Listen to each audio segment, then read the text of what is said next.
Welcome to Nithya Naveen cooking and blogs. ఈరోజు కాకరకాయని చేదుగా లేకుండా ఫాస్ట్గా ఎలా తయారు చేయాలో చూపిస్తున్నాను. ఫస్ట్ బాండీలో నూనె వేసి కాకరకాయ ముక్కల్ని ఫ్రై చేసుకొని మీడియం ఫ్లేమ్లో ఫ్రై చేసుకొని పక్కకు పెట్టుకోవాలి.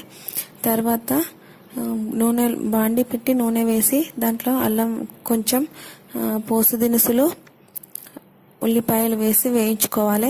ఉల్లిపాయల కలర్ మారిన వెంబటి అల్లం వెల్లుల్లి పేస్ట్, పసుపు, కరివేపాకు వేసి తర్వాత కాకరకాయ ముక్కలను కూడా వేసి టేస్ట్కి తగినంత ఉప్పు, సరిపడా ఉప్పు వేసుకొని దాంట్లో కారం, ధనియాల పౌడర్ అన్నీ వేసి ఒకదాని వెంబడి ఒకటి అన్నీ వేసి ఒక 5 minutes వరకు వేయించుకొని దించుకుంటే స్టవ్ ఆఫ్ చేస్తే కాకరకాయ ఫ్రై రెడీ.